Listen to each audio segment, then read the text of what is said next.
قارئین، آج آپ کو وہ انوکھی کہانی سناتا ہوں جو مجھے صاحب قبر نے سنائی۔ کہنے لگے مجھے مرے ہوئے 367 سال ہو گئے۔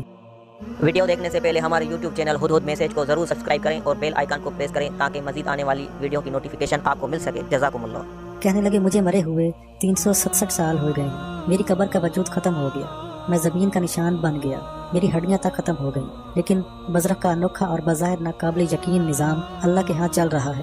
میں ایک بادشاہ کے وزیر کا مشیر تھا۔ اس کی بادشاہت پورے برِ صغیر میں پھیلی ہوئی تھی، بلکہ افغانستان بھی اس میں شامل تھا۔ بادشاہ کا ایک وزیر مسلسل مجھ سے رابطے میں رہتا اور مشورہ کرتا۔ جب بھی اسے کوئی ناممکن مسئلہ ہو جاتا میں اسے تدبیر بتاتا۔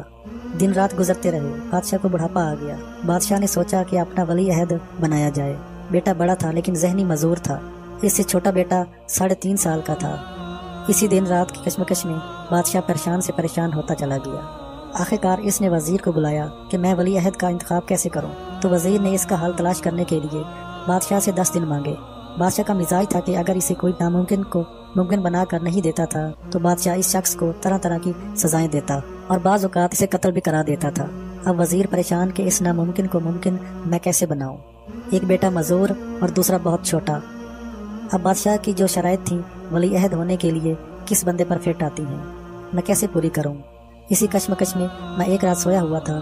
وزیر کا قاصد آیا اور کہا کہ وزیر نے مجھے بلایا۔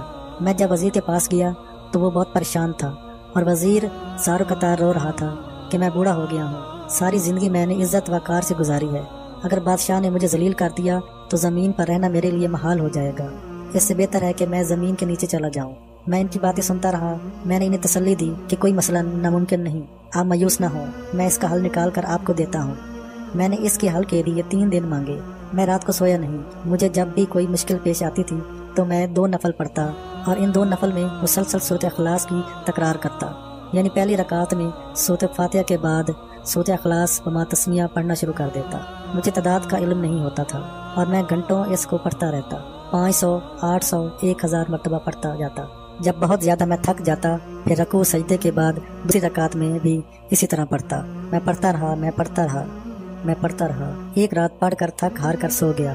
اسی طرح دوسری رات بھی پڑھا اور پھر تیسری رات بھی گھنٹوں پڑھتا رہا اور تھک ہار کر سو گیا۔ پھر میں نے خواب میں دیکھا بہت زیادہ پانی ہے، جیسے کہ سمندر ہو، اور اس پانی کے اندر راستہ بنا اور میں راستے میں اتر گیا۔ بہت نیچے سمندر میں راستے میں ایک دروازہ نظر آیا۔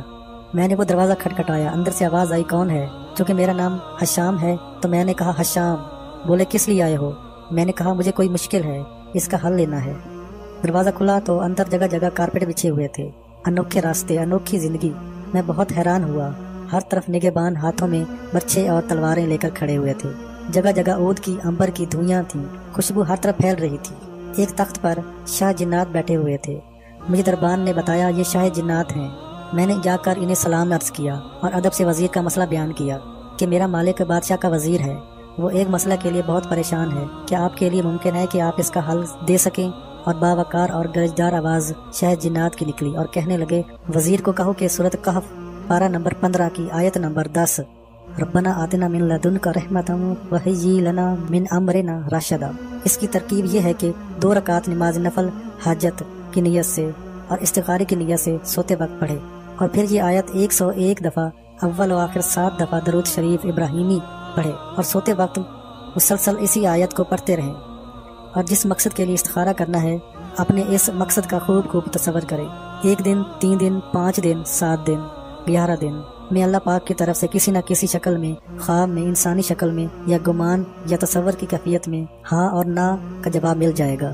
اور اپنے وزیر سے کہو کہ اگر وہ اس مشکل کا اور زیادہ مکمل حل چاہتا ہے تو باجرہ، چاول اور شکر ہم وزن لے کر قبرستان میں یا دریا کے کنارے چیونٹیوں اور کیڑے مکوڑوں کے بلوں پر روزانہ خود ڈال آئے، یا کوئی ایسا ذمہ دار آدمی ہو جس کے ذریعے اس کی خوراک روزانہ پہنچائے۔ میں نے سلام کیا، ان کا شکریہ ادا کیا اور واپس پلٹا۔ وہ دربان مجھے واپس اسی دروازے پر چھوڑ کر گیا۔ میں جب باہر آیا تو پانی واپس مل گیا، میری آنکھ کھل گئی، میں حیران ہوا اور وہی آیت میری زبان پر تھی، یعنی سورۃ کہف کی آیت۔ میں اسی وقت اٹھا۔ میں نے وزیر کا دروازہ کھٹکھٹانے کے لیے اس کے دربان سے عرض کیا۔ دربان نے اسی وقت وزیر کی خوابگاہ تک پہنچایا۔ وہ اچانک رات کے آخری پہر دیکھ کر حیران ہو گیا۔ میں نے اسے جا کر یہ سارا خواب من و ان سنا دیا۔ وزیر کو کچھ تسلی ہوئی، مجھے کہنے لگا تم بھی میری طرف سے یہ کرو اور میں بھی کرتا ہوں۔ دوسری رات میں نے بھی وہی استخارہ کا عمل شروع کر دیا اور اس نے بھی کیا۔ مجھے تو تیسری رات حقیقت واضح ہو گئی اور وزیر کو 8ویں رات وہی کا وہی حکم جو مجھے ملا تھا اسے بھی مل گیا۔ ہاں میں نے اتنا کیا کہ وزیر کو نہیں بتایا اور اس کو لکھ کر دے دیا اور واضح عرض کیا کہ اس کاغذ کو نہ کھولیے گا، جب آپ کے استخارے کی حقیقت واضح ہو جائے تو پھر مجھے بتا دیجیے گا۔ 8ویں رات وزیر کو ایک حکم ملا کہ بادشاہ سے کہو کہ اپنے بڑے بیٹے کو ولی عہد بنائے اور اپنی رعایا میں سے 70 صالحین ایسے چنے جو نہایت مخلصین ہوں اور ان کو تمام اخراجات دیں، اور دینے کے بعد ان سے کہیں کہ وہ اپنی ہر نماز کی ہر رکعت میں آخری 6 صورتیں پڑھیں اور روزانہ 100 رکعت ایسی پڑھیں کہ جس کی ہر رکعت میں آخری 6 صورتیں بما تسمیہ لازمی پڑھیں۔ اگر بڑھاپا یا کمزوری کی وجہ سے کھڑے نہیں ہو سکتے تو بیٹھ کر بھی پڑھ سکتے ہیں، لیکن بہتر یہی ہے کہ کھڑے ہو کر پڑھیں۔ ان کا بیٹا تندرست ہو جائے گا اور بادشاہ خود بھی اپنی نماز اور ہر رکعت میں آخری 6 صورتیں پڑھے۔ بادشاہ کے حرم کی خواتین بھی یہی پڑھیں۔